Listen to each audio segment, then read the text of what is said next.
Bienvenidos a todos quienes están aquí presentes. Vamos a estudiar la palabra de Dios.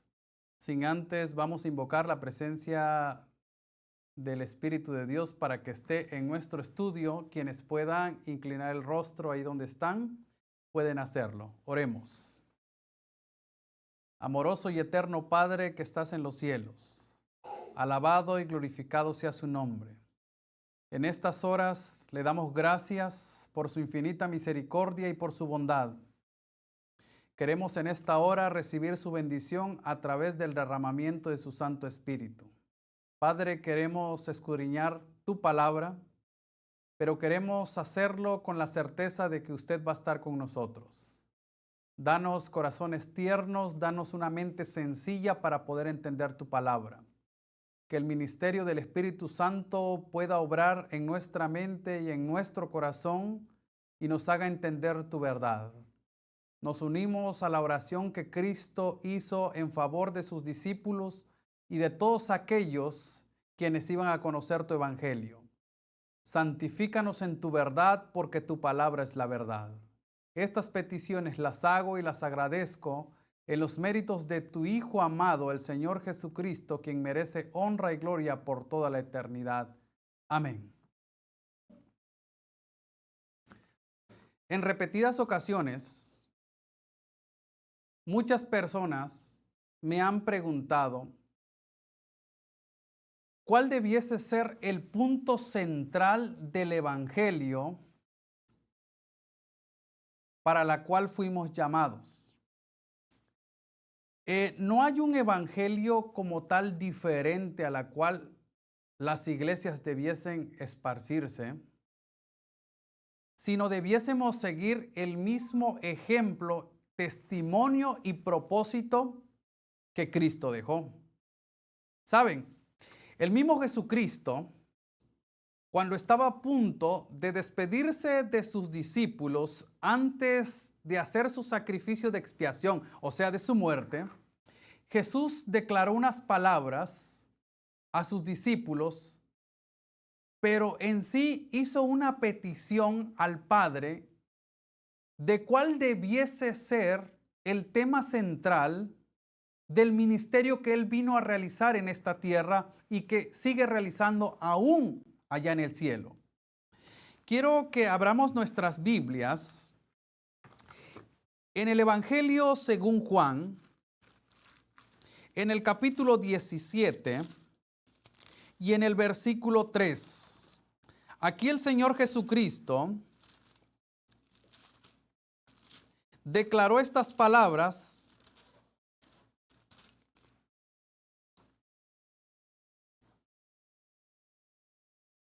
y fue una petición y una oración que Jesús hizo a su Padre para que se lograra el objetivo por el cual Él vino a este mundo. Vamos a iniciar desde el versículo 1, el Evangelio según Juan, capítulo 17, versículo 1. Jesús se relata así, de esta manera. Después de hablar estas cosas, Jesús levantó los ojos al cielo y oró diciendo: Padre, ha llegado la hora. Glorifica a tu Hijo para que Él te glorifique a ti. Así como le diste el poder sobre todo hombre, para que dé vida eterna a todos los que les distes. Y esta es la vida eterna, que te conozcan a ti, el único Dios verdadero, y a Jesucristo, a quien tú has enviado. El mismo Señor Jesucristo nos da aquí la pauta del propósito de su ministerio. Él declaró: en esto consiste la vida eterna, que creo que la mayoría de las iglesias, denominaciones y personajes han estado buscando durante tanto tiempo. ¿Cuál es el tema central del Evangelio? Es esta: que conozcan al único Dios verdadero y a Jesucristo, a quien Él envió. El motivo del por qué existen diferentes tipos de mensajes es más la pluralidad de denominaciones se ha dado precisamente porque nadie ha puesto atención a esta cita que Jesús dijo, que el objetivo es que conozcan al único Dios verdadero. El detalle es, ¿cómo podemos conocer al único Dios verdadero? Porque ese es su objetivo. Él dijo, en esto consiste la vida eterna. Conocer a Dios y a Jesucristo a quien Él envió. Si bien nosotros escuchamos repetidas veces el sacrificio que Jesús vino a hacer en favor de nosotros, y hay veces no logramos comprender qué motivó a Jesús a lograr su objetivo de venir a este mundo, de sufrir en favor de nosotros y de estar ahorita intercediendo por nosotros. No logramos entender esa parte porque no conocemos la esencia de Dios, la esencia del ministerio de Cristo. Las Escrituras declaran de esta manera qué fue lo que motivó a que Cristo viniese a dar su vida en favor de la raza humana. Quiero que vayamos ahí mismo en el libro del Evangelio según Juan, en el capítulo 3 y en el versículo 16. Es un versículo muy conocido, pero muy poco comprendido, y hoy vamos a espaciarnos precisamente en esta cita.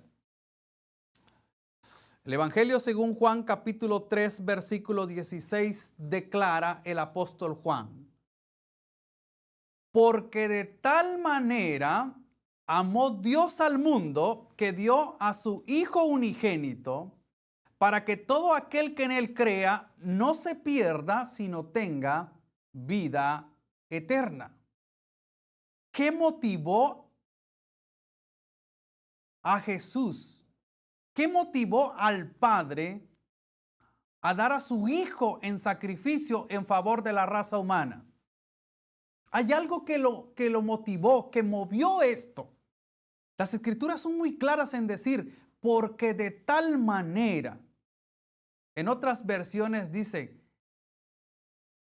¿qué tanto amó Dios al mundo que dio a su Hijo unigénito? O sea, el amor es el motivo o es la motivación por la cual el Evangelio está vigente hasta nuestros días. Es el motivo por el cual nosotros podemos alcanzar. Eso es lo que llevó consigo a que el Padre se desprendiera de su Hijo Jesucristo, a que viniera a sufrir y a morir por la raza humana. Cuando vemos en el Nuevo Testamento, que es donde se da más evidencias de lo normal del amor de Dios hacia la raza humana.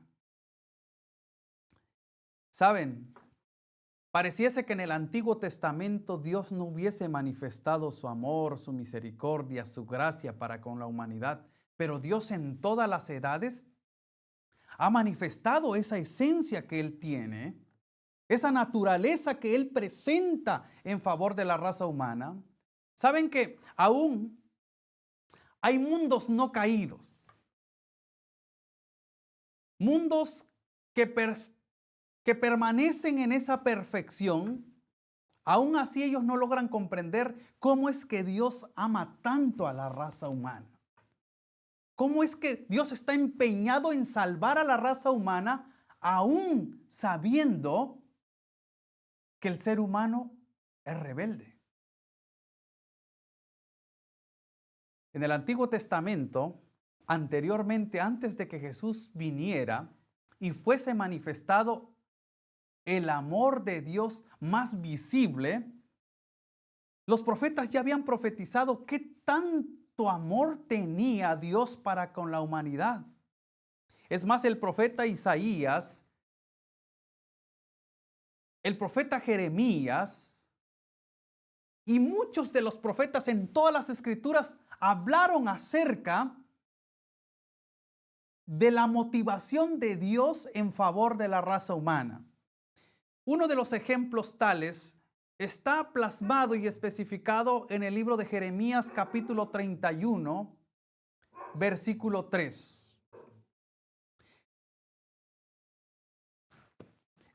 El profeta declara estas palabras. Jeremías 31:3 nos dice: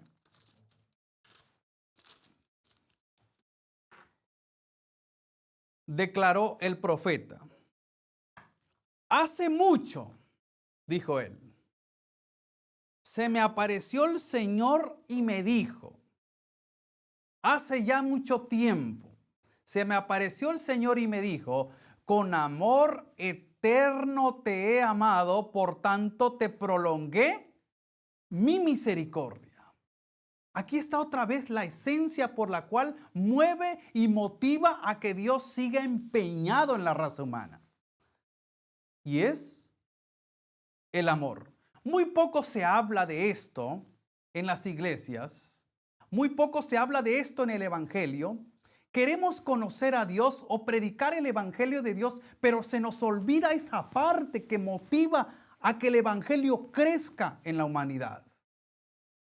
El Señor tiene tanto empeño a nosotros que nos dice, yo me manifesté, dije, a ellos desde hace mucho tiempo. Y dice, con amor eterno te he amado. ¿Sí han entendido ustedes la magnitud de lo que significa la palabra eterno? La palabra eterno significa para siempre.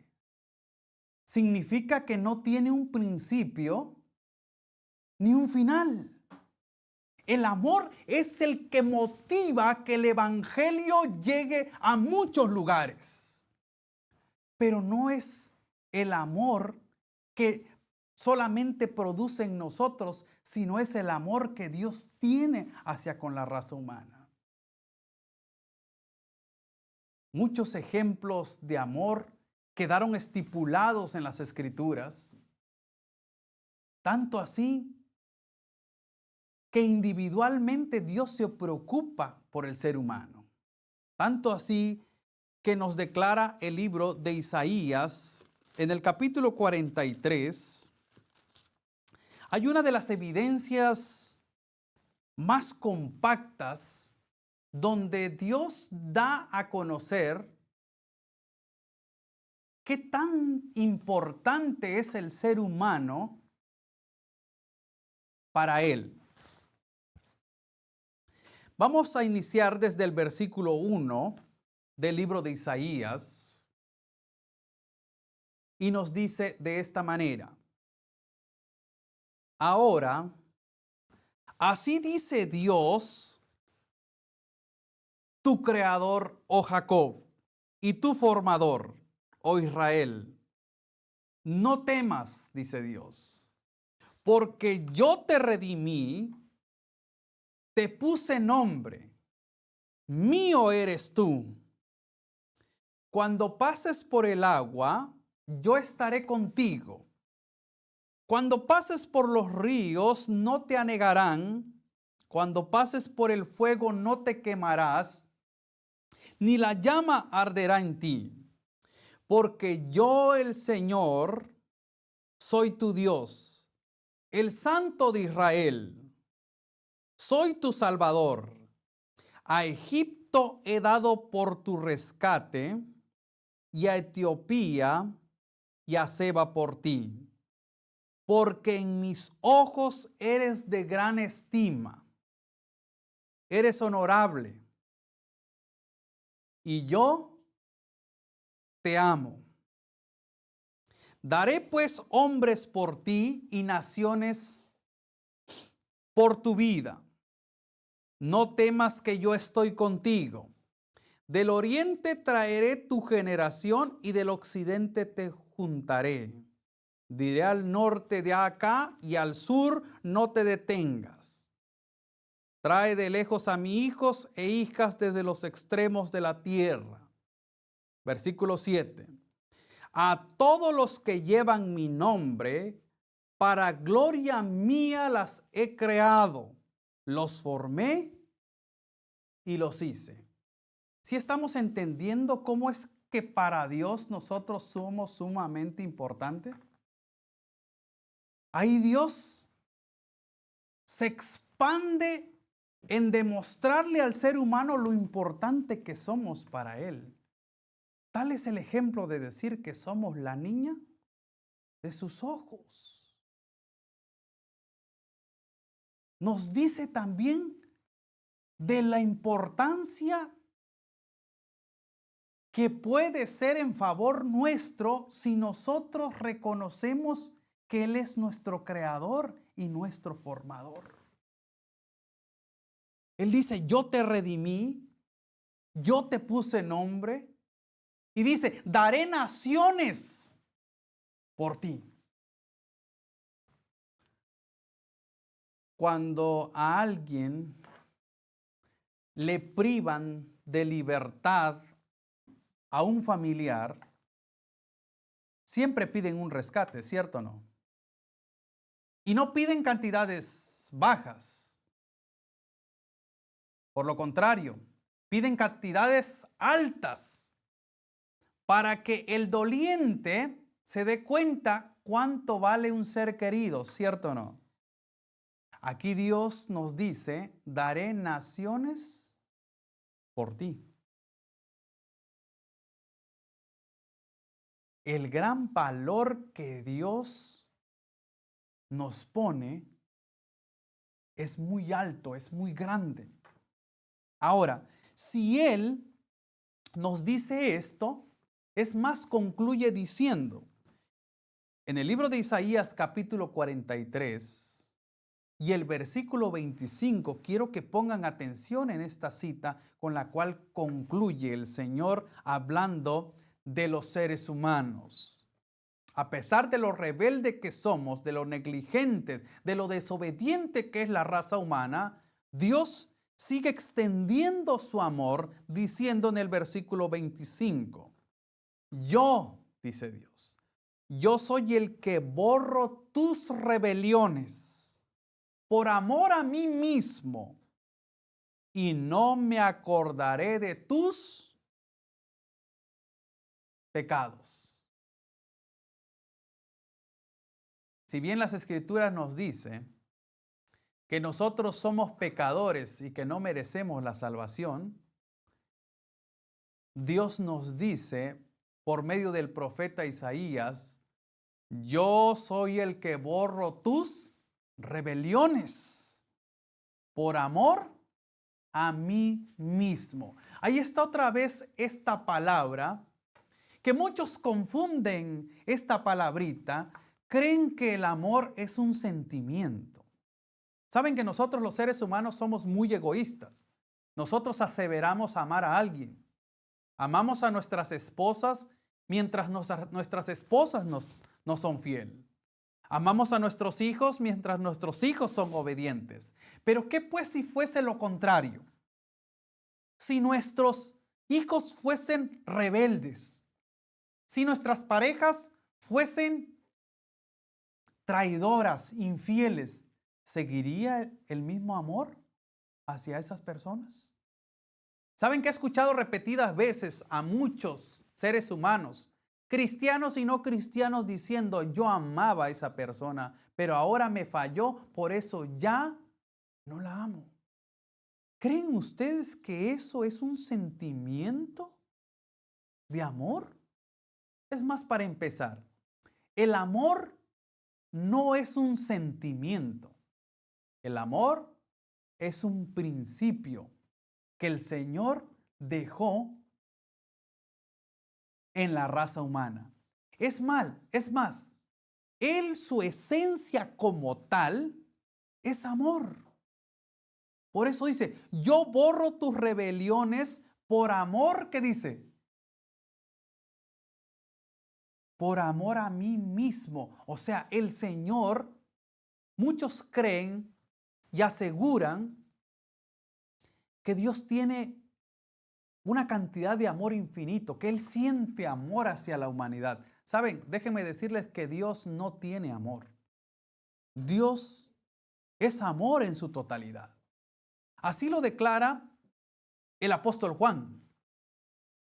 El apóstol Juan lo declara de esta manera en el libro de la primera carta de Juan, en el capítulo 4, versículo 8.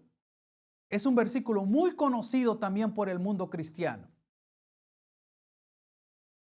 El apóstol Juan declara de esta manera: el que no ama no conoce a Dios, porque Dios es amor.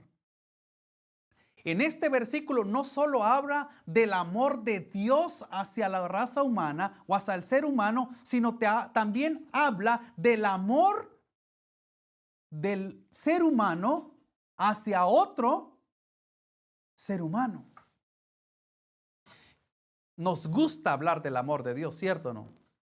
Nos gusta escuchar que Dios nos ama demasiado. Lo acabamos de escuchar expresado por el profeta Jeremías diciendo: el Señor se manifestó a mí diciéndome, con amor eterno te he amado, por tanto te extendí, te prolongué mi misericordia.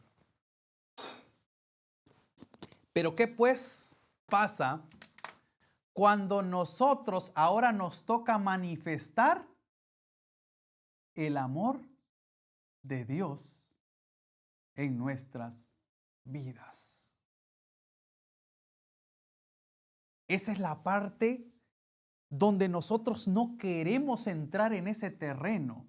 Queremos recibir el amor de Dios, pero no estamos dispuestos a manifestar y a compartir el amor de Dios.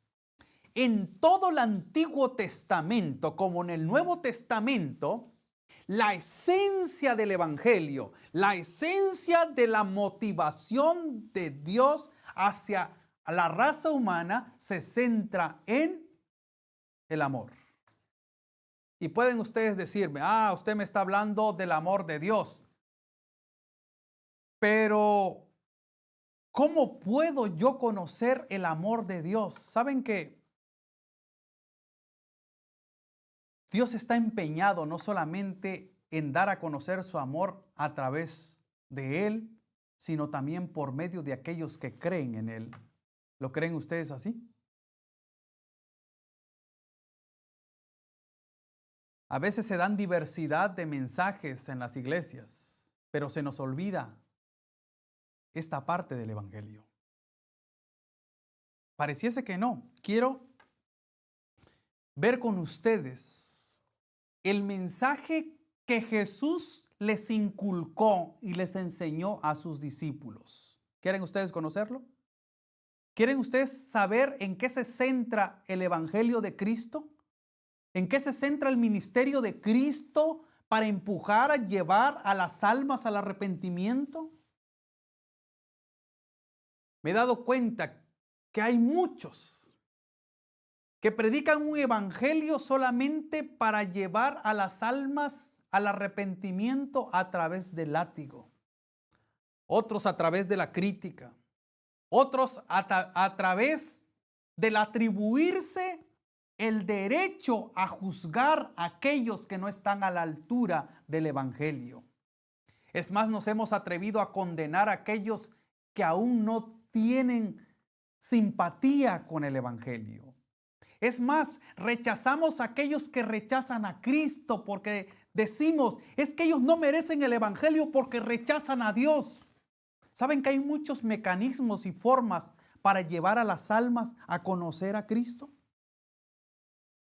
Porque es lo mismo que estudiamos en Juan 17:3 que vimos, donde Jesús decía que el centro del evangelio es que conozcan al único Dios verdadero y a Jesucristo a quien Él envió.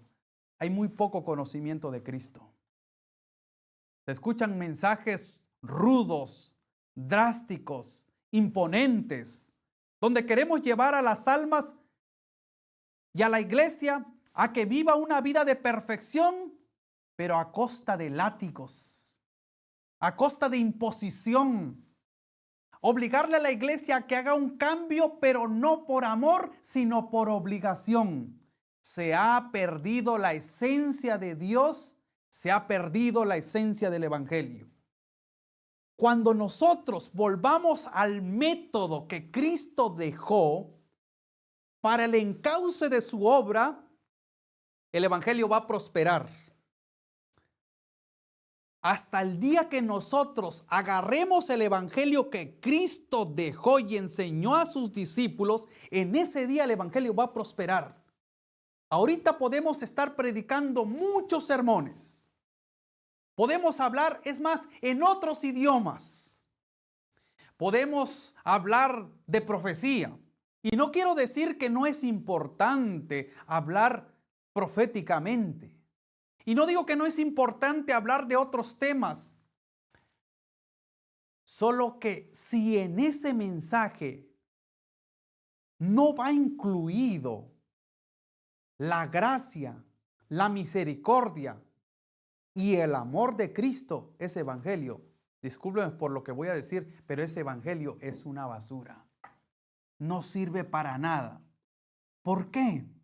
Porque si en ese evangelio no va la esencia del principio de Dios, que Dios no tiene amor a la raza humana. Dios es amor y de Él fluye amor por todas partes. ¿Saben que Jesús enseñó un día a un hombre que llegó a preguntarle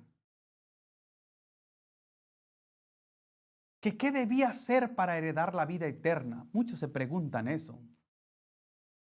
¿Se acuerdan que en la Biblia hay un personaje muy conocido, una historia muy conocida, que se le conoce como la historia del joven rico? ¿Se acuerdan?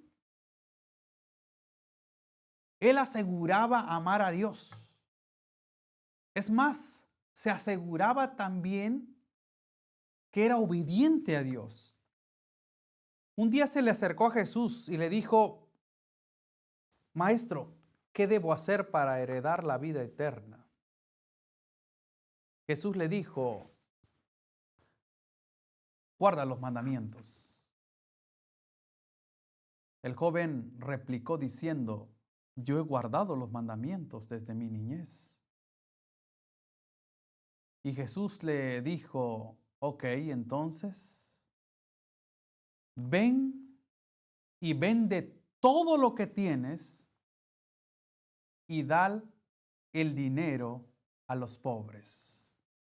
El relato continúa diciendo que este joven se entristeció porque no quiso dar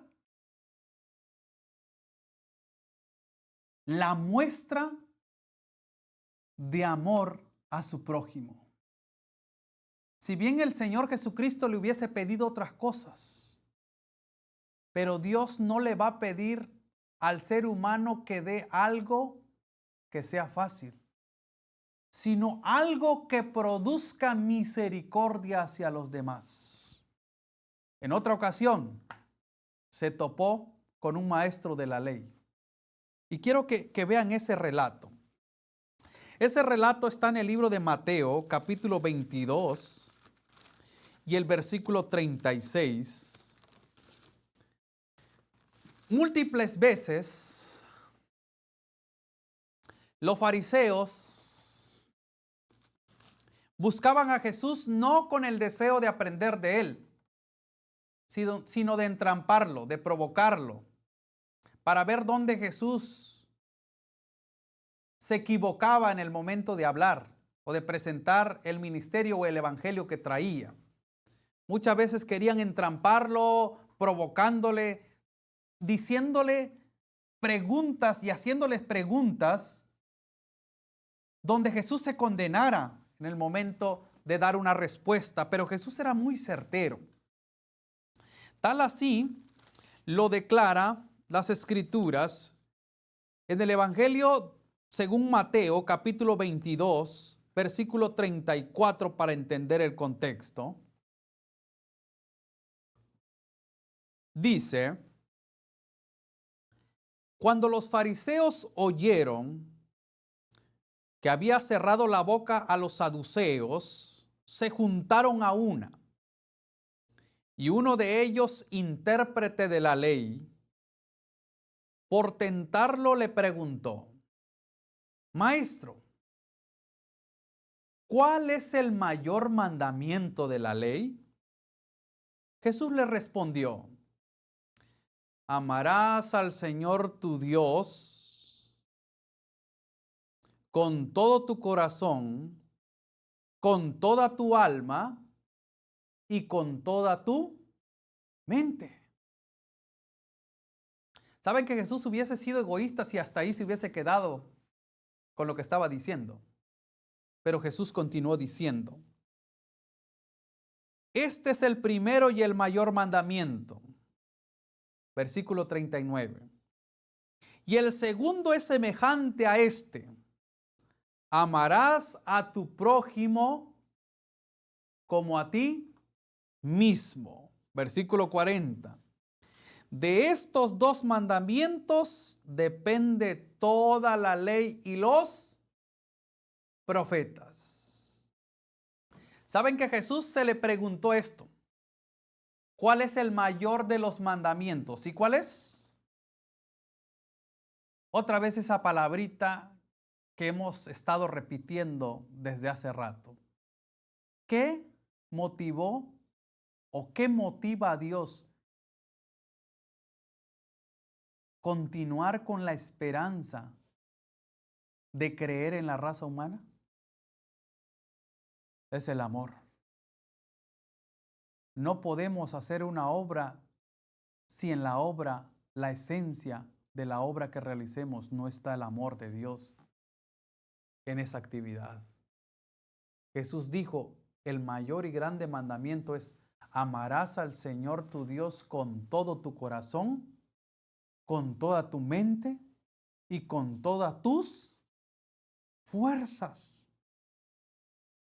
Y el primero no está lejos de esto, dijo. Es más, es semejante, está compaginado. Amarás a tu prójimo como a ti mismo. El Señor no solo pide que le amemos a Él, sino también demanda que nosotros amemos a nuestro prójimo. Es más, termina diciendo: de eso depende toda la ley. ¿Cuál ley? La ley de los 10 mandamientos. Si nosotros queremos observar los mandamientos de Dios, debiese estar vinculado con el amor. Es más, Dios, cuando pide guardar sus mandamientos, no quiere que lo hagamos por obligación. Tal fue la declaración que Él mismo dijo en Juan 14:15. ¿Cómo declara Jesús ahí? ¿Cómo quiere Él que obedezcamos sus mandamientos? Él dice: si me amas, guarda mis mandamientos. ¿Acaso el Señor nos obliga a guardar los mandamientos? ¿Qué pues cuando nosotros queremos hacerle saber a la iglesia o queremos obligarle a los miembros de la iglesia a que sean rectos, obedientes a los mandamientos de Dios?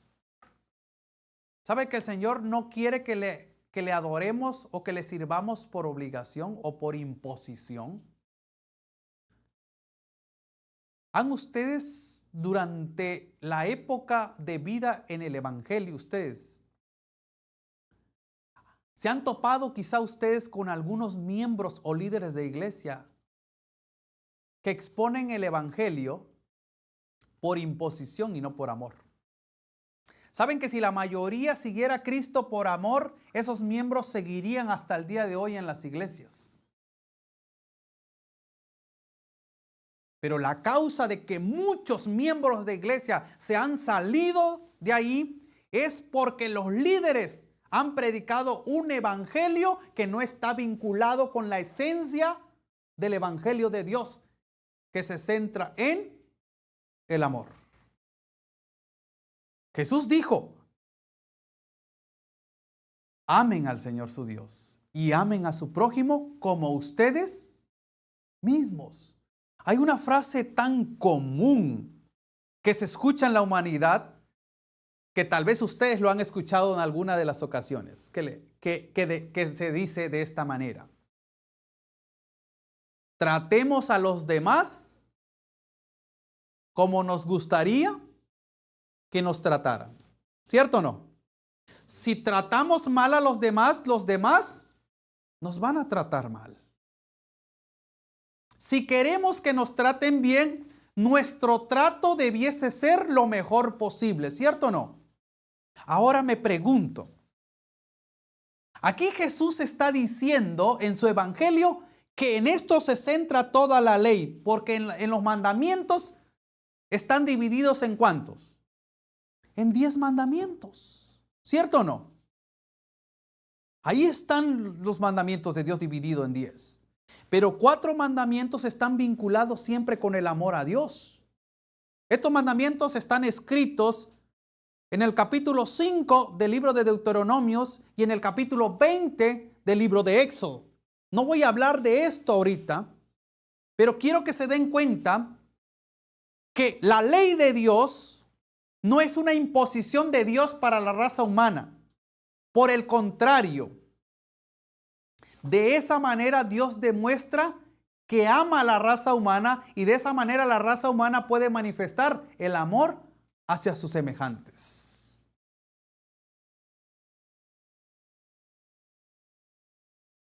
Los 4 mandamientos, los primeros 4 mandamientos, está desglosado de esta manera. No tendrás dioses ajenos, dijo Dios. ¿El tener otros dioses demuestra que amamos a Dios? ¿Verdad que no? El segundo mandamiento es: no te harás imagen ni ninguna semejanza de lo que está arriba en el cielo, abajo en la tierra y debajo de la tierra en las aguas. No te postrarás a ellas ni las honrarás. Si hacemos una imagen para sustituir la adoración a Dios, ¿estamos demostrando que amamos a Dios? No, ¿verdad? El tercer mandamiento dice: no tomarás el nombre de Jehová tu Dios en vano, porque Dios no va a dar por inocente al que tome su nombre en vano.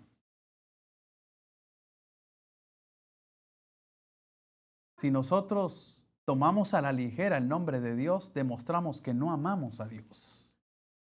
El cuarto mandamiento dice: acuérdate del día de reposo para santificarlo. 6 días trabajarás y harás toda tu obra, mas el séptimo día es reposo para Jehová tu Dios. Si nosotros hacemos caso omiso a este consejo, demostramos que no amamos a Dios. Pero si nos ponemos en armonía y en observancia a estos mandamientos que vinculan la demostración de un amor genuino hacia Dios, Dios derramará su bendición para con sus hijos. ¿Lo creen así? Ahora, Dios no es egoísta y no solamente pide que le amemos a Él. Quedan 6 mandamientos más. Hago una pregunta. En números, ¿cuál es mayor la cantidad? ¿6 o 4? El 6. ¿Por qué? Porque Dios le da la oportunidad al ser humano de tener 6 mandamientos donde recuerdan su deber hacia sus semejantes. El quinto mandamiento lo expresa así. Está en el libro de Éxodo capítulo 20, versículo 12, donde nos dice: honra a tu padre y a tu madre para que tus días se alarguen en la tierra que Jehová tu Dios te da. ¿Este mandato con quién está vinculado? Con el amor y el respeto hacia nuestros semejantes, en especial a nuestros padres. Y hay algo aquí que está siendo muy mal interpretado que no quiero pasarlo por alto. El mandato es muy claro en decir: honra a tu padre y a tu madre para que tus días se alarguen en la tierra que Jehová tu Dios te da. El mandato es honrar a nuestro padre y a nuestra madre para que nuestros días se alarguen. Algunos ponemos por excusa diciendo: es que mi padre no se hizo responsable. Es que mi madre fue una mala madre y por eso yo tengo un rencor y un odio hacia mis padres que no puedo perdonarlo. El mandato no dice honra a tu padre y a tu madre mientras ellos se porten bien contigo, ¿cierto o no? El mandato dice honra a tu padre y a tu madre para que tus días se alarguen en la tierra que Jehová tu Dios te da. ¿Para quién es la bendición del quinto mandamiento? No para el papá, ¿o sí? No para la mamá. La bendición del guardar o respetar el quinto mandamiento da beneficio a aquel que lo obedezca. Honra a tu padre y a tu madre para que tus días se alarguen. O sea, el lapso de vivencia en esta tierra también depende de cuán observadores somos al respetar este mandamiento. Y hay mandamientos más, como dice, no robarás, no cometerás adulterio, no hablarás falso testimonio contra tu prójimo, no codiciarás la casa, ni la mujer, ni el asno, ni cosa alguna de tu prójimo. Son deberes que nos mantienen en armonía y en respeto hacia nuestros semejantes. Es una manifestación de amor hacia nuestro prójimo, ¿cierto o no? Ahora hago una pregunta. ¿Creen ustedes que Jesús le pidió a sus discípulos que amaran a sus semejantes o creen ustedes que omitió esa parte? ¿Qué creen ustedes? Jesús ya dijo que el mayor mandamiento es amar a Dios con todo el corazón, con todas las fuerzas y con toda la mente, no a medias. Y el mandamiento segundo también dijo que era amar a nuestro prójimo como a nosotros mismos. O sea que cuando compartimos el evangelio y lo hacemos de mala gana es como que si lo estuviéramos haciendo a nosotros mismos. Muchos se olvidan de esta parte del evangelio y este mandato que Jesús le dio a sus discípulos. Jesús les dio una característica de cómo iban a conocer a sus verdaderos discípulos. ¿Quieren ustedes saberlo? Quiero que se graben esto en la mente. Lo que Jesús le dijo a sus discípulos en el Evangelio según Juan, capítulo 13 y versículo 34 y 35. El Evangelio según Juan, capítulo 13, versículo 34 y 35. Jesús, aquí hablando a sus discípulos, les recomendó algo y les dijo cómo iban a conocer a aquellos que eran sus seguidores. Hago una pregunta antes de leer esta cita.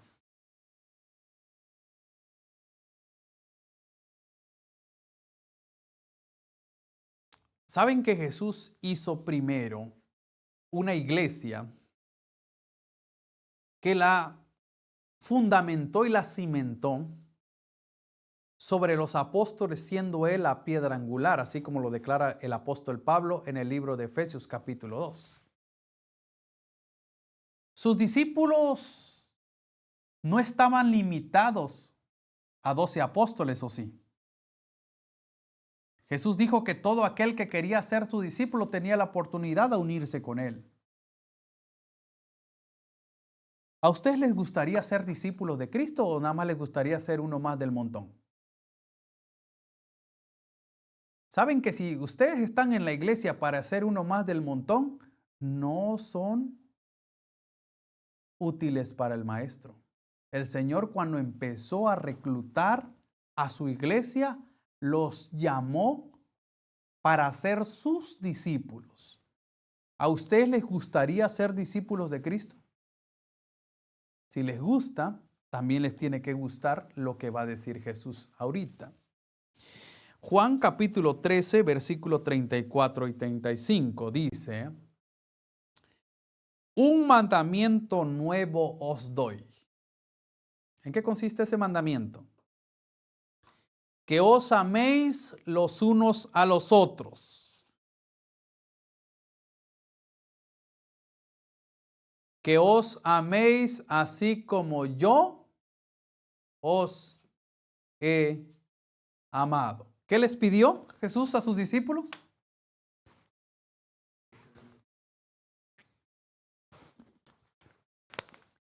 Él dio este consejo a sus discípulos. Un mandamiento nuevo les voy a dar, le dijo a su iglesia. ¿Creen ustedes que este versículo solo era para los 12 discípulos en la actualidad de Jesús? ¿O también era para nosotros? Por eso nos dice, un mandamiento nuevo les doy, que os améis los unos a los otros, así como yo los amé primero. Versículo 35. En esto conocerán todos que sois mis discípulos, si os amáis los unos a los otros. ¿Cómo se da a conocer o cómo se denota que alguien es realmente discípulo de Cristo? Jesús fue muy claro en decir, en estos los van a diferenciar a ustedes. Así los van a conocer cuando vean que se aman los unos a los otros. ¿Creen ustedes que este mensaje que Jesús le dio a sus discípulos sigue vigente hasta nuestros días? Ahora la otra pregunta es, ¿creen ustedes que este evangelio, este mensaje que Jesús le está dando a sus discípulos, sigue siendo practicado hasta el día de hoy? Una cosa es que esté vigente este mensaje de Jesús hacia los discípulos. Y otra cosa es que los que aseveran ser discípulos de Cristo sigan este consejo. En esto vamos a saber quiénes son mis discípulos, si se aman los unos a los otros. ¿Saben que tan grande es la obra de Cristo en favor de la raza humana?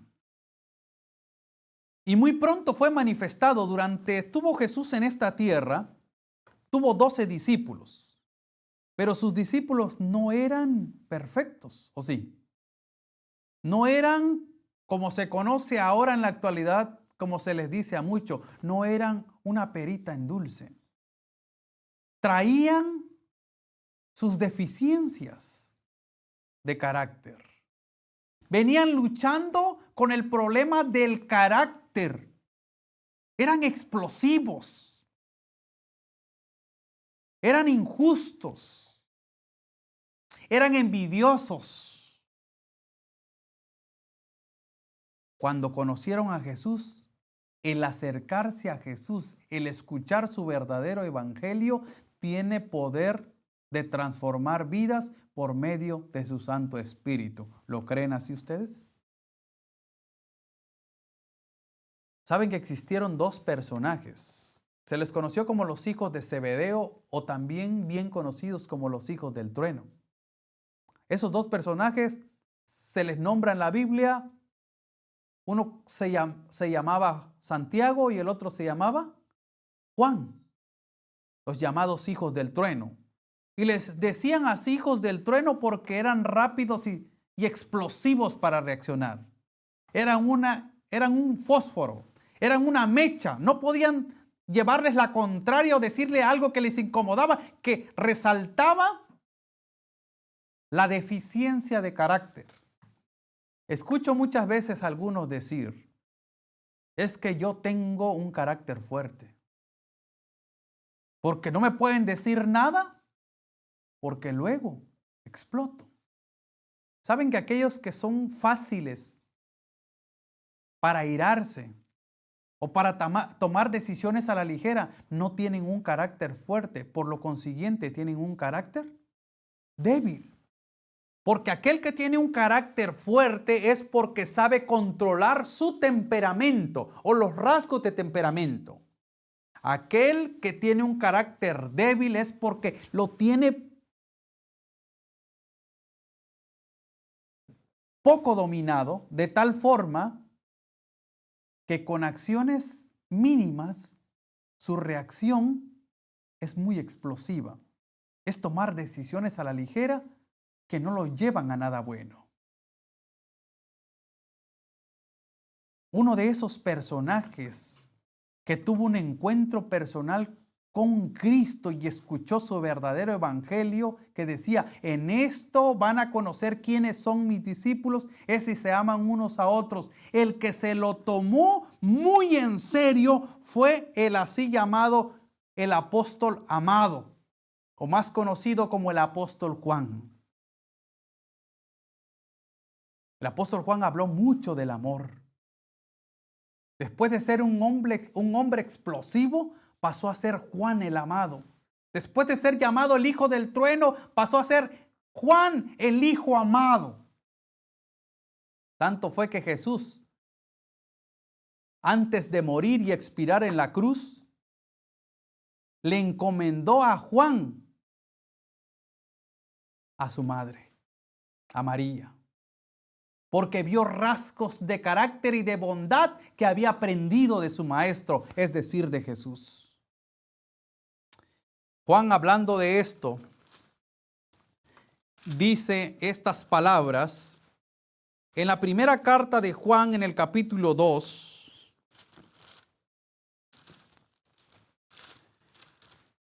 Juan empieza a hablar lo que Jesús ya había hablado cuando estuvo con ellos. En esta presentación que Juan está hablando en sus cartas, Jesús ya no estaba en esta tierra, ya había muerto, había resucitado y había ascendido al cielo.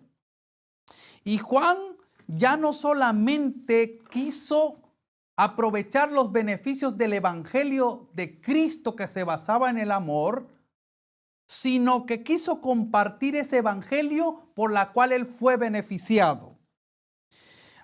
Primera de Juan capítulo 2 versículo 7 en adelante. Quiero que ustedes escuchen lo que Juan empieza a decir. Primera de Juan capítulo 2 versículo 7 en adelante. Miren cómo se expresa Juan de sus oyentes, de aquellos que iban a escuchar esta palabra de verdad. Dice, amados. ¿Cómo se expresa Juan? Amados, no os escribo un nuevo mandamiento, sino el mandamiento antiguo que habéis tenido desde el principio. El mandamiento antiguo es la palabra que habéis oído desde el principio. Sin embargo, lo que os escribo es también un mandamiento nuevo, que es verdadero en él y en vosotros, porque las tinieblas se van disipando y la luz verdadera ya está iluminando. El que dice que está en la luz y aborrece a su hermano, aún está en tinieblas. Dense cuenta cómo Juan empieza a vincular y dice, yo ya estoy en la luz. O ya creo tener la luz y estar en el verdadero camino de Dios. Aquí Juan dice, les voy a hablar un mandamiento y no es nuevo, dice primero. Ya es algo que quedó escrito antes. Pero también les voy a decir algo nuevo. No es que quiso cambiar la esencia del mensaje, sino que buscó otro ejemplo para dar a conocer lo que significa estar con Dios o conocer a Dios. Dice, el que dice que está en la luz y aborrece a su hermano, aún está en tinieblas. Ahora lo va a esclarecer más, versículo 10. El que ama a su hermano está en la luz y no hay tropiezo en él. Versículo 11, pero el que aborrece a su hermano está en tinieblas y anda en tinieblas. No sabe a dónde va, porque las tinieblas han cegado sus ojos. Y ahora vamos a ver para quiénes va dirigido este mensaje. Versículo 12. Os escribo a vosotros, hijos, porque vuestros pecados han sido perdonados por su nombre. Os escribo a vosotros padres, porque conocéis al que existe desde el principio. Os escribo a vosotros jóvenes, porque habéis vencido al maligno. Os escribo a vosotros hijos, porque habéis conocido al Padre. Os escribí a vosotros padres, porque habéis conocido al que existe desde el principio. Os escribí a vosotros jóvenes, porque sois fuertes. La palabra de Dios mora en vosotros y habéis vencido al maligno. El apóstol Juan aquí no escatima en mencionar para quién va dirigido este evangelio del conocimiento de la luz. El conocimiento de estar en la luz va vinculado con el amor al prójimo. Juan lo revela mucho de esta manera. Tanto sí que dice ahí mismo en Primera de Juan capítulo 3 versículo 1, Juan declara: mirad qué gran amor nos ha dado el Padre, que seamos llamados hijos de Dios. Y lo somos. Por esto este mundo no nos conoce ni lo conoce a Él. Amado, ya somos hijos de Dios. Y aunque no se ve aún lo que hemos de ser, sabemos que cuando Cristo aparezca, seremos semejantes a Él, porque le veremos tal y como es Él. Hago una pregunta: ¿cuántos creen que somos hijos de Dios? Si somos hijos de Dios, creo que lo justo es que estemos a la altura de lo que es digno ser hijo de Dios. ¿Saben que cuando vemos el testimonio de un hijo, de un niño, y vemos su conducta, su habla, su comportamiento, su forma de caminar, la mayoría de las personas dicen: oh, se parece mucho a su padre o se parece mucho a su madre, ¿cierto o no? Pero es porque sí tienen rasgos del carácter de sus padres. Hago una pregunta: nosotros cuando salimos al mundo, cuando nos presentamos ante la sociedad, en las calles, en el trabajo, en las actividades cotidianas, ¿será que el mundo ve rasgos de nuestro Padre en nuestra vida?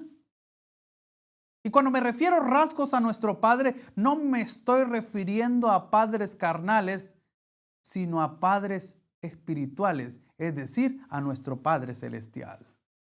Cuando Juan habla aquí en Primera de Juan 3, dice: miren qué gran amor nos ha dado el Padre, que seamos llamados hijos de Dios.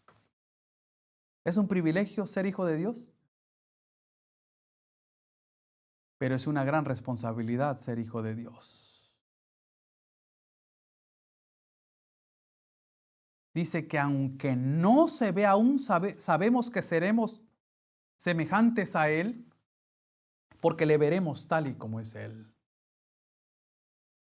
Primera de Juan 3:11, el apóstol Juan da este mensaje diciendo, del 11 en adelante: este es el mensaje que habéis oído desde el principio, que os améis unos a otros.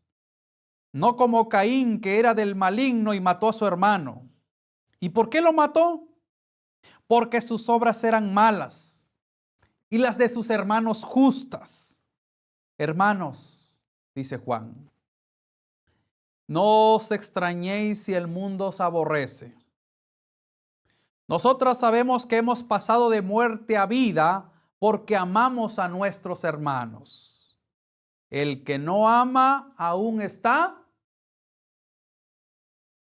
muerto. Oh, son palabras otro poquito más drásticos para nuestros oídos. Pero hago una pregunta: ¿creen ustedes que lo que estamos estudiando es palabra de Dios? ¿Creen ustedes que es el mismo amor con el que el Señor nos ama? Esto que está expresando Juan aquí no es de su autoría. Es un evangelio que Jesús ya había expuesto y les había enseñado durante estuvo con ellos antes de su muerte. ¿Cierto o no? Y sigue diciendo, versículo 15: todo el que aborrece a su hermano es homicida. Y sabéis que ningún homicida tiene vida eterna permanente en él. Si bien el plan de Dios es que nosotros obtengamos vida eterna, pero si no manifestamos ese amor hacia nuestros semejantes, es como que si no hubiésemos tenido vida eterna. Versículo 16. En esto hemos conocido el amor, en que Cristo puso su vida por nosotros. Nosotros también debemos dar nuestra vida por nuestros hermanos. Hago una pregunta. ¿Estaremos dispuestos a dar nuestra vida por nuestros hermanos? Un día Jesús le pidió una muestra, una evidencia de amor de sus discípulos hacia él. Y uno de sus discípulos no pasó la prueba. Uno de los discípulos que más quería resaltar entre todos era el apóstol Pedro. Pedro era uno de aquellos que aseveraba ser el discípulo más fiel y leal a su maestro. Un día Jesús dijo: herirán al pastor y las ovejas serán dispersadas, dijo Jesús. Pedro habló diciendo a su maestro: Señor, aunque todos se escandalicen, yo no me voy a escandalizar. Es más, dijo, yo daré mi vida por ti. Jesús con tristeza lo quedó viendo y le dijo: Pedro, apenas si vas a dar tu vida por ti, por mí aún no estás dispuesto a darlo. El Evangelio no solo consta en amar a nuestros semejantes que son buenos con nosotros. El Evangelio supera esto aún. Y quiero leer esto y llevarlos hasta donde Jesús logró decir dónde abarcaba o qué tanto abarcaba su evangelio de amor hacia sus semejantes. Cuando habló de sus semejantes, no habló solo de sus hermanos, sino aún de los que no simpatizaban con ellos. Primera de Juan capítulo 4, versículo 7, dice: amados, dijo Juan, amémonos unos a otros, porque el amor viene de Dios.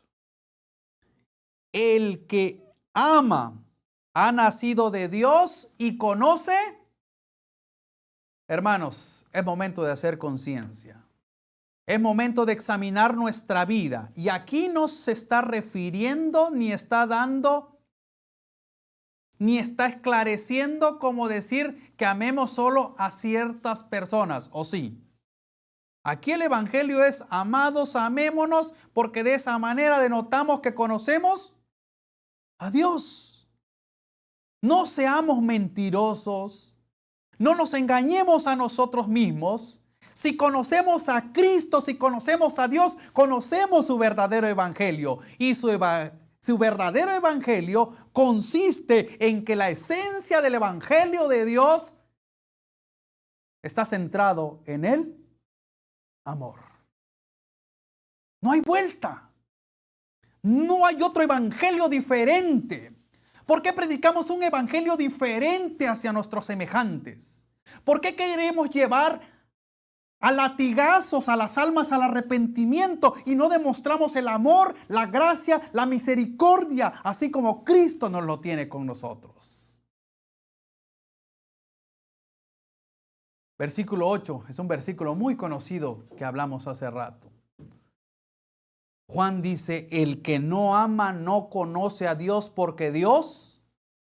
¿Saben que el Señor no quiere que nosotros tengamos amor, sino quiere que en nosotros se reproduzca el amor que proviene de Él?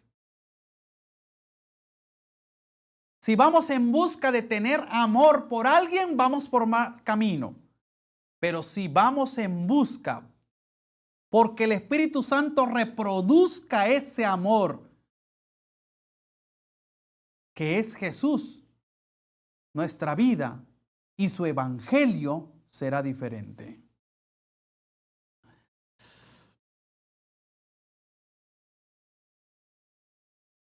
Versículo 9 dice, en esto se manifestó el amor de Dios hacia nosotros, en que Dios envió a su Hijo único al mundo para que vivamos por Él. En esto consiste el amor, dijo el apóstol Juan.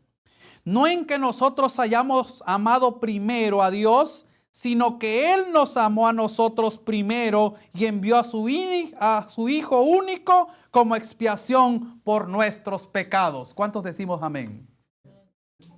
En esto consiste el verdadero amor. Por eso Dios mandó a su Hijo para morir en favor de la raza humana, porque lo que motivó, lo que movió a llevar a Cristo a venir a sufrir a este mundo y a venir a morir para expiar nuestros pecados y para venir a morir, para que su sacrificio fuese un olor y una ofrenda grata delante de su Padre, lo que motivó fue el amor de Dios hacia la raza humana.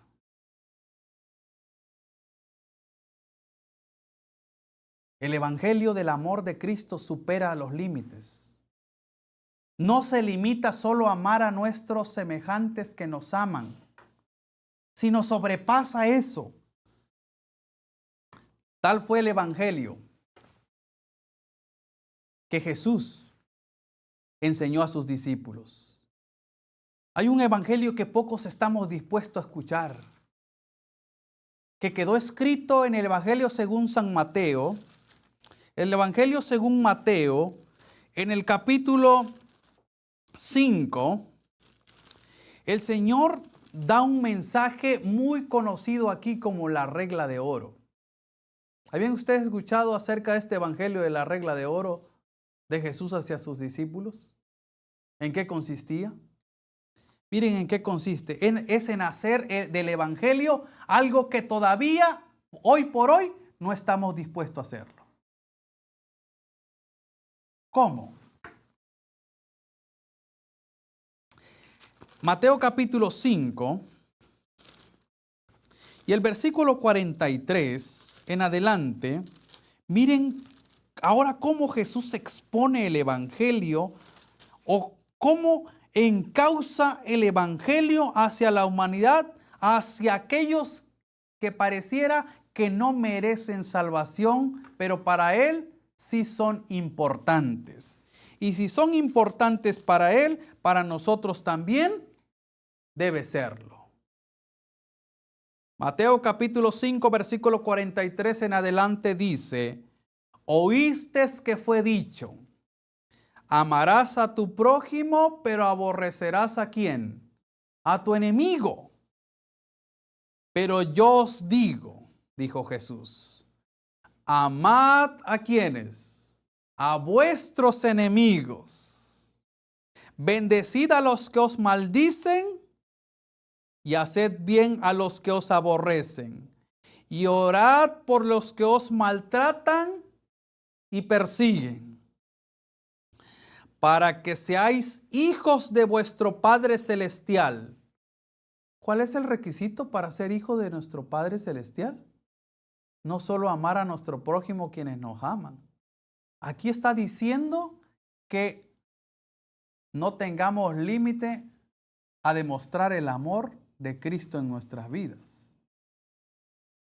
Aquí pareciese que se está sobrepasando los límites del cariño hacia la humanidad.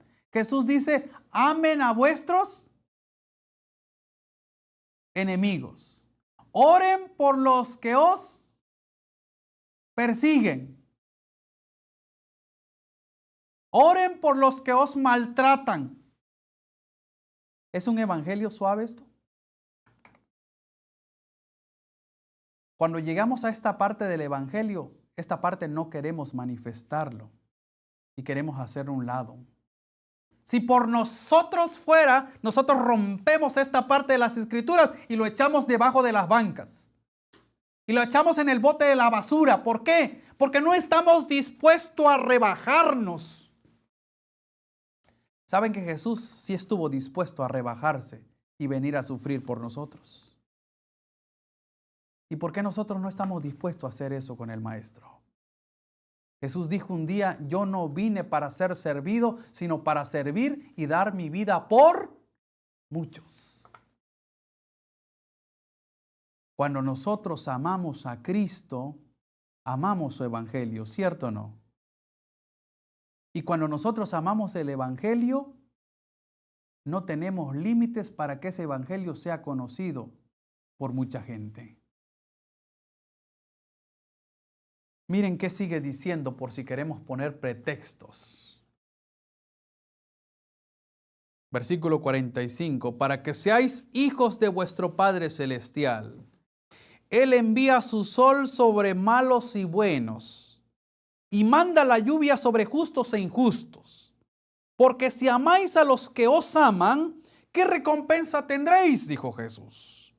¿No hacen lo mismo los publicanos? Si saludas solo a vuestros hermanos, ¿qué hacéis de más? ¿No hacen lo mismo los paganos? Jesús termina diciendo, sed pues perfectos como vuestro Padre que está en los cielos es. Hermanos, la perfección, la cual el Señor quiere que logremos, consiste en demostrar que su amor es parte de nuestro ser. ¿Estamos de acuerdo con ello? Si no estamos dispuestos a hacer lo que Jesús nos dijo en su evangelio, entonces, hermanos, no somos aptos para estar en la lista de sus discípulos. Pero nosotros, hay veces, no ponemos importancia a esta parte del evangelio. Tanto así que nosotros decimos, hermano, es que entonces debo amar a mi prójimo. ¿Y qué pues con decirle en el error en el que está o en la falta que está cometiendo? ¿Cómo puedo llevar ese evangelio a ellos sabiendo que están en rebeldía, sabiendo que están en pecado? El Señor nunca dijo que por amor rebajáramos sus normas, sus preceptos o su evangelio. ¿O ustedes creen que por amor podemos encubrir el pecado? El evangelio tiene que ser expuesto, pero hay formas para exponerlo. De nuestros poros debiesen brotar amor y misericordia hacia nuestros semejantes. Últimos versículos que vamos a ver, y podría durar todo el día hablando de la esencia del evangelio de Dios, y ustedes van a llegar al mismo acuerdo conmigo, que la esencia del evangelio se centra en el amor de Dios hacia la raza humana. El apóstol Pablo, hablando a la iglesia de Éfeso en el capítulo 4, declara estas palabras, hablando de cómo debiésemos llevar y encauzar el evangelio hacia nuestros semejantes. Saben que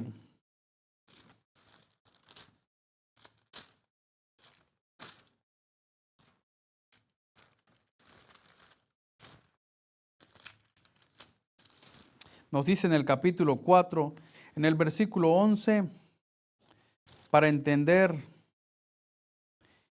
el contexto y ver cómo Dios tiene constituido a su iglesia y de la misma forma cómo Dios quiere que su iglesia se comporte y cuál debiese ser el evangelio a proclamar. Él dice, cuando Él estipuló, instituyó y fundamentó su iglesia, dijo cómo iba a estar constituido en la administración y qué evangelio debiese de haberse estado predicando. Y ese mismo evangelio que predicó Jesús es el mismo evangelio que predicaron los apóstoles, pero pareciese que se hubiese cortado con una tijera tiempo después porque se nos ha olvidado de este evangelio. Si bien para entender el contexto vamos a leer el versículo 11. Efesios capítulo 4, versículo 11. Dice de esta manera, hablando de su iglesia, de su pueblo, Él mismo dio a unos ser apóstoles, a otros profetas, a otros evangelistas y a otros pastores y maestros. ¿Con qué propósito? Versículo 12. A fin de perfeccionar a los santos para desempeñar el ministerio. ¿En qué consiste ese ministerio? Para la edificación del cuerpo de Cristo. ¿Y cuál es el propósito entonces? Versículo 13. Hasta que lleguemos a la unidad de la fe. ¿A qué? A la unidad de la fe y del conocimiento del Hijo de Dios, a un estado perfecto, a la madurez de la plenitud de Cristo, para que ya no seamos niños fluctuantes, llevados por cualquier viento de doctrina, por estratagema de hombres que para engañar emplean con astucia los artificios del error. Versículo 15 dice, sino que hablando la verdad en amor, crezcamos en todo aquel que es la cabeza, es decir, Cristo. ¿Qué debiésemos hacer? Dice, hablar la verdad ¿en qué? En amor. No podemos callar esta verdad. Una de las grandes verdades del Evangelio es que el Evangelio debiese estar centrado en la esencia del amor para que dé frutos para vida eterna. Es más, si pudiéramos adentrarnos más al Evangelio y a cómo debiésemos estar conociendo genuinamente este Evangelio, las Escrituras nos dicen que debiésemos empezar a dar frutos dignos de arrepentimiento. Debiésemos empezar a manifestar los frutos del Espíritu. Y cuando hablamos acerca de los frutos del Espíritu, uno de los frutos del Espíritu, el primero de ellos es, ¿han escuchado ustedes los frutos del Espíritu? Que está en Gálatas, capítulo 5, donde declara, vamos si quieren a verlo, ya que estamos ahí cerca. Está detrás del libro de Efesios. Vamos a Gálatas capítulo 5, versículo 22. Miren cuál es el fruto número 1 de los frutos del Espíritu. El apóstol Pablo dice así, mas el fruto del Espíritu es amor, gozo, paz, paciencia, benignidad, bondad, fe, mansedumbre, templanza. Contra tales cosas, ¿qué dice? No hay ley. No quiere decir que la ley queda abolida. Pero si nosotros llevamos a cabo estos frutos del Espíritu, es como que estuviésemos guardando los mandamientos de Dios, los 10 mandamientos, porque está vinculado con el amor a Dios y el amor a nuestro prójimo, ¿cierto o no? Ahora, hemos cometido un error en todas las denominaciones religiosas. Y me voy a meter en camino escabroso. Si nosotros no ponemos por prioridad el amor de Dios hacia la raza humana, si ese no es el estandarte del evangelio que tenemos, hermano, no podemos ser la iglesia verdadera. El evangelio que tenemos que predicar de ahora en adelante tiene que estar vinculado con el amor. Y no tenemos que tener amor por nuestro prójimo, sino que en nosotros debiese producirse el amor que es en Cristo Jesús, Señor nuestro. Porque si el amor está basado en un sentimiento, se va a terminar. Pero si el amor está arraigado como un principio en nuestro corazón, fluirá y dará frutos para vida eterna. Quiero terminar con esta cita, que muchos solo lo vinculan como un texto de sensacionalismo. Y muchos se los declaran a sus parejas, pero este es un amor de Dios hacia la humanidad, de Dios hacia su pueblo. Saben que a veces nosotros somos tan tajantes. Nos gusta recibir el amor de Dios, pero no nos gusta compartir el amor de Dios. queremos hacer a la iglesia que haga cosas por obligación y no por amor. Es más, cuando predicamos un evangelio somos tan tajantes, tan déspotas, tan faltos de espiritualidad que empezamos a regañar a la iglesia. Queremos corregir a la iglesia cuando la palabra de Dios es tan amplia, clara y eficaz que puede instruir, corregir, enmendar en justicia, a fin de que el hombre de Dios sea perfecto, preparado para toda buena obra. ¿Creen ustedes eso? A veces nosotros nos atrevemos a juzgar a los demás. ¿Saben que Jesús, que sobre él mana amor, él siendo justo y que nunca cometió pecado, nunca se atrevió a juzgar a los pecadores? Cuando miremos nuestra condición de cómo el Señor nos ha soportado, nos ha aguantado, nos ha libertado, a pesar de lo rebelde que somos, nos daremos cuenta que el Evangelio consta en esto, en tener paciencia también por las almas, no rebajando la verdad. Por el contrario, como dijo Pablo, hablando la verdad en amor. La verdad no está peleado con el error. Por el contrario, la verdad tiene que salir a conocer para que el error pueda ser disipado. El amor y la verdad no están peleados, repito. El amor y la verdad no están peleados, por el contrario, la verdad tiene que manifestarse, tiene que darse a conocer con amor. Y como se habla en términos humanos, como cuando nos gusta que nos pidan algo, no es lo que nos piden, sino cómo nos lo piden. No es lo que hablamos, sino cómo lo hablamos. No es lo que compartimos, sino cómo lo compartimos. Eso cuenta mucho. En el Evangelio, eso es muy esencial. Quiero terminar con una cita que escribió el apóstol Pablo hablando a la iglesia de Corinto, en el libro de Primera de Corintios, en el capítulo 13. Un versículo por algunos muy bien conocidos, pero quiero leer con ustedes esta parte. Quiero leer desde el versículo 1 y quiero que se graben esto en la mente y que puedan entender que si el evangelio que ustedes gustan compartir de ahora en adelante lo quieren hacer a su manera, háganlo.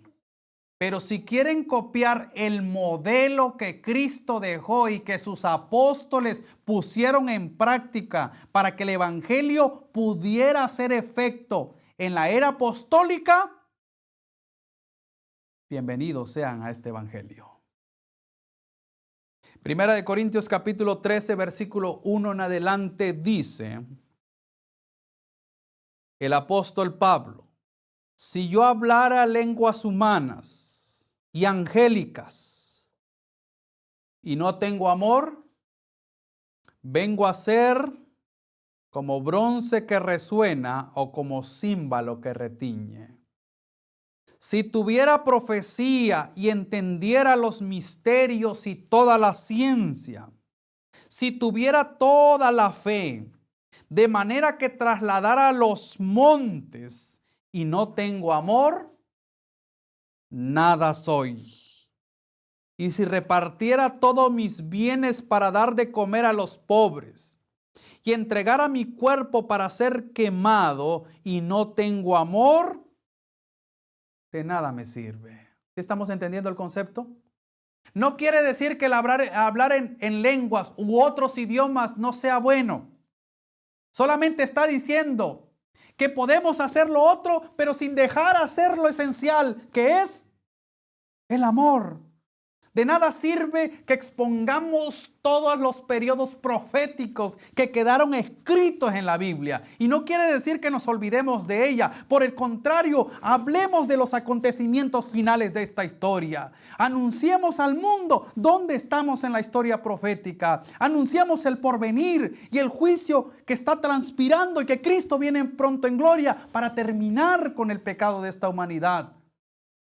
pero lo hagamos con la esencia del amor. Y no creamos tampoco que porque nos damos de buen samaritanos, de buenos dadivosos, de que porque estoy ayudando y dando una dispensita por ahí, y que estoy regalando unos platillos de comida, y que porque voy a dejar algunos víveres a unos centros de recaudación, o que si estoy yendo a hospitales, o que si estoy haciendo obra de caridad y dando muchos beneficios, pero si esto no está vinculado con el amor, de nada sirve. Y no quiero decir que dejen de hacer estas cosas. Hagan esas cosas de caridad, pero estén seguros. Asegúrense que estén vinculados con el amor de Dios, que es el que nos constriñe a nosotros. Es muy bueno hacer eso. Un día Jesús le dijo a los judíos: ay de ustedes, escribas y fariseos hipócritas, le dijo, porque dan del comino y del enelmo. Dan las mejores ofrendas, es más, se ponen en los kioscos a demostrar caridad. Pero por dentro, les dijo, están vacíos ustedes. Saben que el evangelio se centra en el amor. Pero cuando es amor, nos sentimos nosotros con la satisfacción del que el beneficio fue más para nosotros que para quien lo recibió. Saben que ahorita ha estado multiplicándose esa acción. Ustedes entran a las redes sociales de personas que con tal de ganar seguidores empiezan a regalar dineros, despensas, medicinas, pero lo hacen pública para que todo el mundo vea la obra que están haciendo. ¿Creen ustedes que el centro de esa obra está vinculado con el amor? No, por el contrario, miren qué dice Pablo, inspirado por el Espíritu Santo, ¿qué es el amor en sí? ¿Cómo se manifiesta? ¿Cómo nos damos cuenta si realmente es amor, vanagloria o beneficio propio? Versículo 4. Primera de Corintios capítulo 13, versículo 4 en adelante dice: el amor es sufrido, el amor es benigno, el amor no tiene envidia. El amor no es jactancioso. El amor no es engreído. No es rudo. No busca lo suyo. No se irrita. No guarda rencor. No se alegra de la injusticia, sino que se alegra en la verdad. ¿Quién es esa verdad? Jesús declaró un día: yo soy el camino y yo soy la verdad y la vida. El amor va a estar feliz por hablar la verdad. Sigue diciendo, versículo 7, el amor todo lo sufre, todo lo cree, todo lo espera y todo lo soporta. Y con esto no quiero que malinterpretemos esta parte donde muchas parejas aguantan maltratos por defender el amor. No, una cosa es masoquismo y otra cosa es el amor.